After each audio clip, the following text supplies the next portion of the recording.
Hello friends, good evening. एक बार फिर से आप सभी का बहुत बहुत स्वागत अभिनंदन करता हूं आपके अपने यूट्यूब चैनल एग्जामनाथ पे। उम्मीद करता हूं आप सभी मस्त होंगे, जबरदस्त होंगे, जिंदाबाद होंगे। आज एक और नई वीडियो जो कि प्रैक्टिस सेट की है और ये उत्तर प्रदेश जो पुलिस री एग्जाम के लिए मैं तैयारी करवा रहा हूं और ये प्रैक्टिस सेट संख्या जो आज आपका होने वाला है वह होगा 21।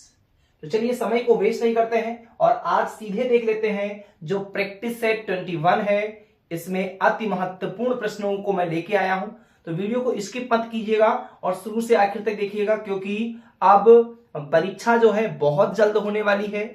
आज जो माननीय मुख्यमंत्री जी हैं उन्होंने एक बैठक बुलाई है और उस बैठक में सचिव, अपर सचिव और जो हायर रैंक के, जो हाईएस्ट रैंक के, जो अधिकारी रैंक के लोग हैं उनको बुलाया गया है। उम्मीद है कि जो भर्ती बोर्ड को भी बुलाया गया होगा और जल्द ही आपको परीक्षा डेट मिलने वाली है। तो अब समय को ज्यादा वेस्ट करने की आवश्यकता नहीं है, लग जाइए, जी जान से लग जाइए। और चलिए शुरू करते हैं आज की वीडियो को। तो आज का हमारा जो पहला प्रश्न है दोस्तों वह है निम्नलिखित में जस्ट सेकेंड, इसको मैं थोड़ा सा छोटा सा कर लेता हूं। चलिए तो अब देख लेते हैं। पहला क्वेश्चन हमारा है निम्नलिखित प्रश्न में वाक्य की संरचना के आधार पर उनके भेद बताइए। रवि दीवार रंगने लगा है, इसमें कौन सी क्रिया है?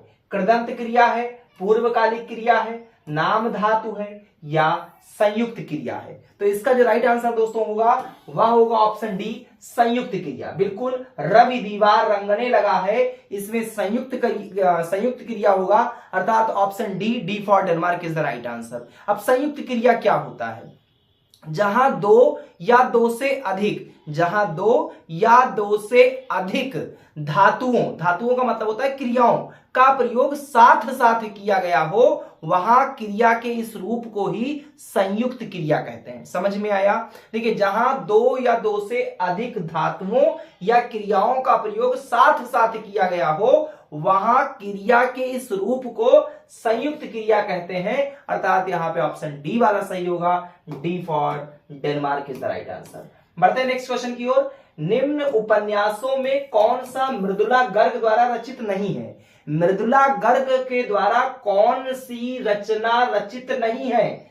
उसके हिस्से की धूप, रुकेगी नहीं राधिका, चित्त कोबरा या मैं और मैं? तो देखिए, रुकेगी नहीं राधिका जो है ये मृदुला गर्ग की रचना नहीं है, बल्कि ये जो है ऊषा प्रियवंदा की रचना है। किसकी है? ऊषा प्रियवंदा की रचना है, ध्यान रखिएगा। तो यहां पे पूछा गया है कि कौन सा रचित नहीं है, तो भैया रुकेगी नहीं राधिका ये रचित नहीं है मृदुला गर्ग जी के द्वारा।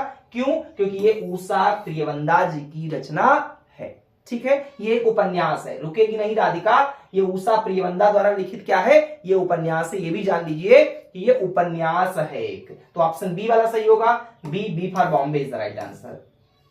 नेक्स्ट क्वेश्चन है, जो भेदा ना जा सके वाक्यांश के लिए एक शब्द क्या होगा? तो भैया, जिसे भेदा ना जा सके उसके लिए कौन सा वर्ड यूज करते हैं? अभेद। मतलब जो भेदा ना जा सके उसे क्या कहते हैं? उसे कहते हैं अभेद। और जो सर्वशक्तिमान किसे कहते हैं भैया? तो जो सभी शक्तियों से युक्त हो। जो क्या हो? जो सभी शक्तियों से क्या हो? युक्त हो। ठीक है, उसे क्या बोलेंगे? उसे आप बोलते हैं सर्वशक्तिमान है। ठीक है, अब भैया लौह पुरुष क्या होता है? तो लोहे के समान कठोर और दृढ़ पुरुष। लोहे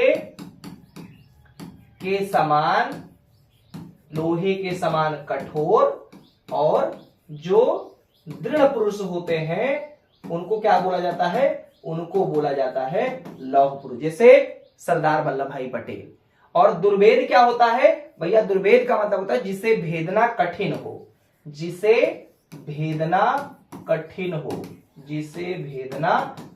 तो उम्मीद करता हूं कि ये आपको पूरी तरीके से समझ में आ गया होगा। आप लोग स्क्रीनशॉट ले लीजिए और वहां पे जो राइट आंसर होगा वो होगा option C for Canada is the right answer. Screenshot ले लीजिए, मैं उसके बाद रब करता हूं इसको। चलिए, उम्मीद करता हूं स्क्रीनशॉट आप लोगों ने ले लिया होगा। नेक्स्ट तुम्हारा चौथा प्रश्न है कि रामविलास शर्मा को साहित्य अकादमी पुरस्कार कब दिया गया। आपको बताना है कि जो साहित्य अकादमी पुरस्कार है रामविलास शर्मा जी को कब दिया गया, 1970 में, 1975 में, 1998 में या 1973 में। तो इसका जो राइट आंसर दोस्तों होगा वह होगा 1970 में। बिल्कुल, रामविलास शर्मा जी को 1970 में निराला की साहित्य साधना, एक इनका रचना है, इनकी एक जीवनी है जिसका नाम क्या था, निराला की साहित्य साधना। नोट कर लीजिए आप लोग, अगर कॉपी और पेन लेके बैठे हैं तो रामविलास शर्मा जी को 1970 में निराला की साहित्य साधना, जो कि एक जीवनी है, इसके लिए साहित्य अकादमी पुरस्कार दिया गया।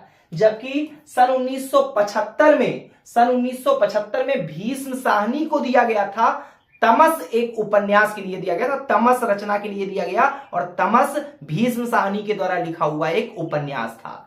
1998 में अरुण कमल को दिया गया है, और किस रचना के लिए दिया गया, तो नए इलाके में। किसके लिए दिया गया, नए इलाके में। ये इनका एक काव्य था नए इलाके में, इसके लिए 1998 में अरुण कमल जी को साहित्य अकादमी पुरस्कार दिया गया। और सन 1973 में किसे दिया गया था, तो ये दिया गया है हजारी प्रसाद द्विवेदी जी को आलोक पर्व रचना के लिए, जो कि एक निबंध संग्रह है। आलोक पर्व के लिए दिया गया, किसे दिया गया, तो हजारी प्रसाद द्विवेदी जी को दिया गया। उम्मीद करता हूं कि यह प्रश्न आपको बहुत अच्छे से समझ में आ गया होगा। आपका जो राइट आंसर होगा वो होगा A for America is the right answer.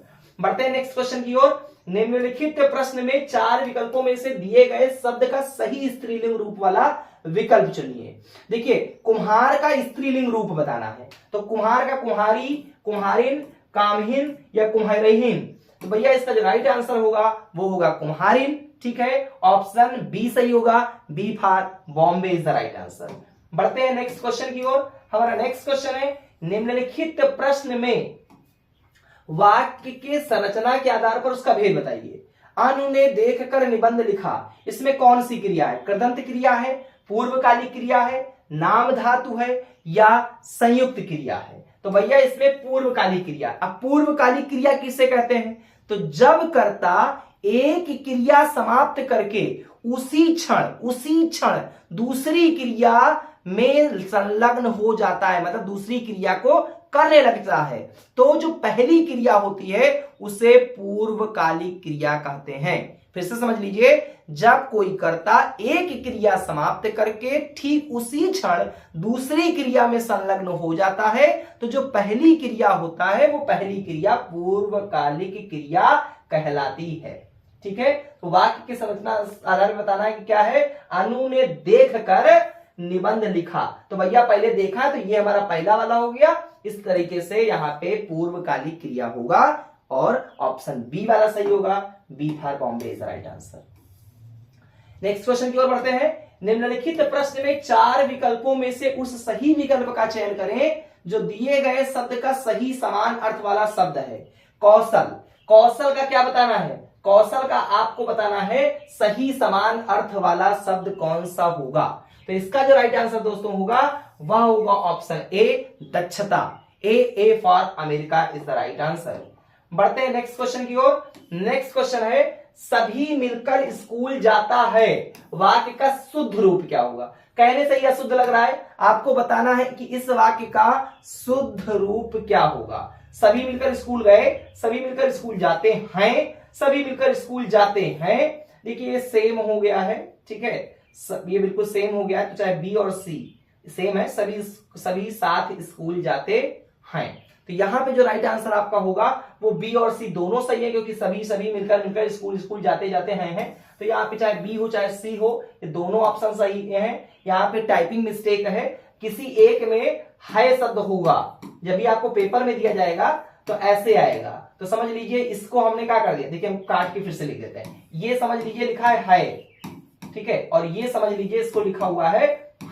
तो ऐसे स्थिति में ये ऑप्शन सी वाला आपका सही हो जाएगा। ठीक है, क्योंकि है होगा, बिंदी ऊपर रखा जाएगा, है नहीं है होगा, इसलिए ऑप्शन सी। हमने इसको थोड़ा सा करेक्ट कर दिया है, ये समझ लीजिए ये नहीं लिखा है, ये समझ लीजिए ये लिखा हुआ है। ऐसी स्थिति में आपका ऑप्शन सी वाला सही होगा, C for Canada is the right answer. Next question बढ़ते हैं। मैं रोज पढ़ता हूं, वाक्य में क्रिया विशेषण का भेद है। ठीक है, पढ़ता नहीं होता है, पढ़ता होना चाहिए। ठीक है, पढ़ता हूं वाक्य में क्रिया विशेषण का भेद क्या है, स्थानवाचक क्रिया विशेषण, रीतिवाचक क्रिया विशेषण, कालवाचक क्रिया विशेषण या परिमाणवाचक क्रिया विशेषण। तो इसका जो राइट आंसर दोस्तों होगा वो होगा कालवाचक क्रिया विशेषण। देखिए जिन क्रिया विशेषण शब्दों से समय का बोध होता है उसे कालवाचक क्रिया विशेषण कहते हैं, इसलिए ऑप्शन सी वाला सही होगा, C for Canada is the right answer.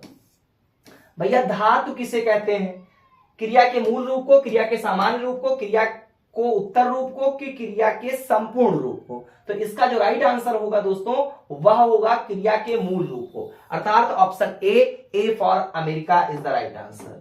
ठीक है, आगे बढ़ते हैं। व्याकरण में काल का क्या अर्थ है? देखिए व्याकरण में काल का क्या अर्थ है, अंत, समय, पीड़ा या मृत्यु।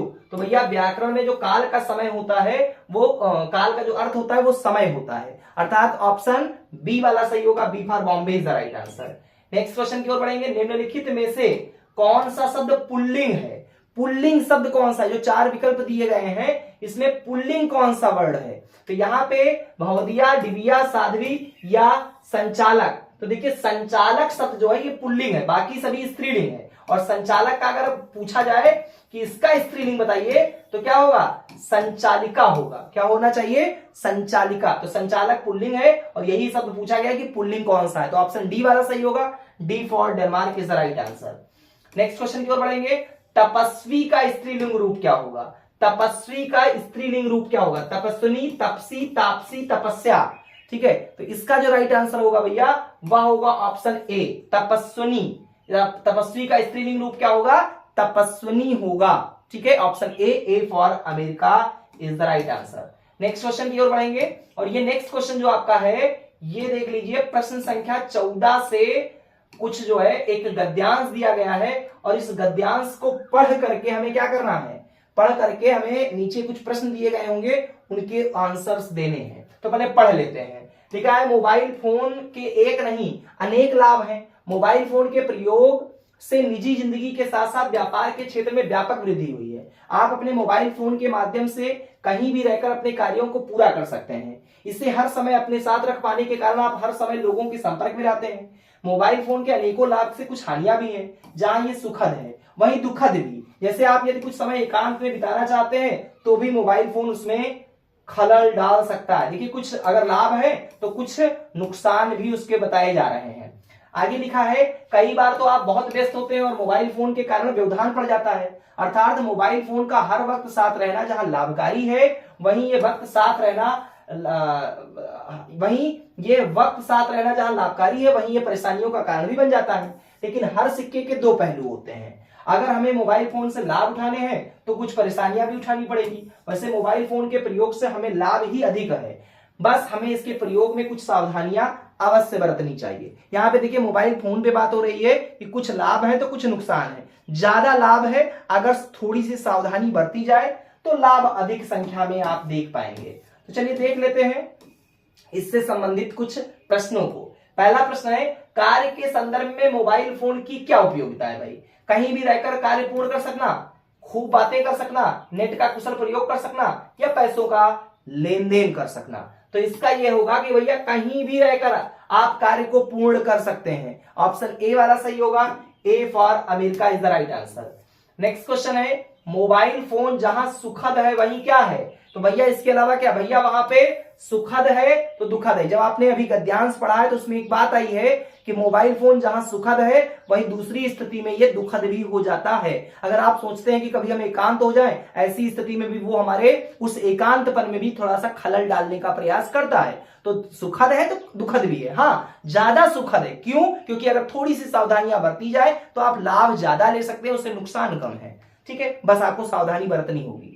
नेक्स्ट क्वेश्चन की ओर बढ़ेंगे। नेक्स्ट क्वेश्चन हमारा है व्यस्तता की स्थिति में मोबाइल फोन के कारण क्या हो जाता है?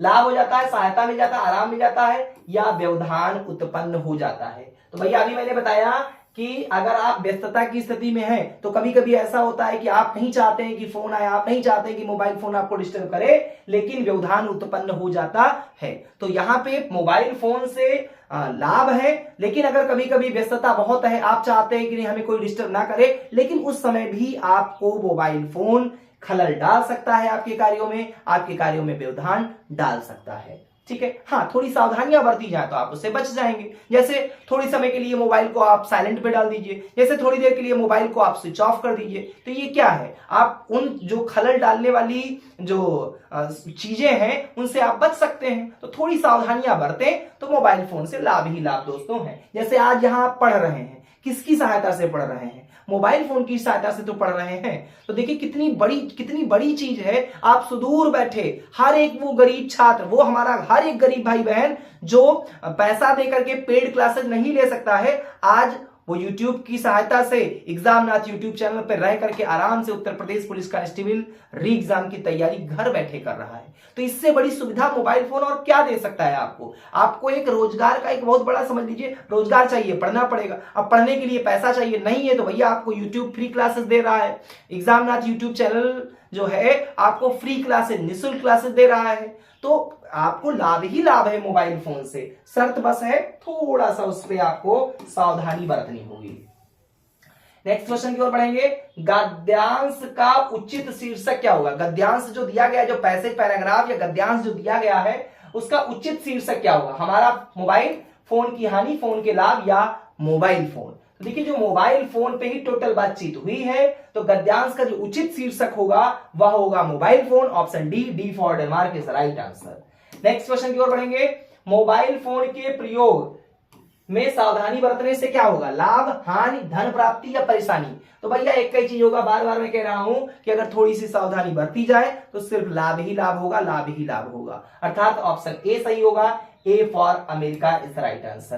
तो ये थे आज के कुछ अति महत्वपूर्ण प्रश्न। उम्मीद करता हूं ये वीडियो आपको अच्छी लगी होगी।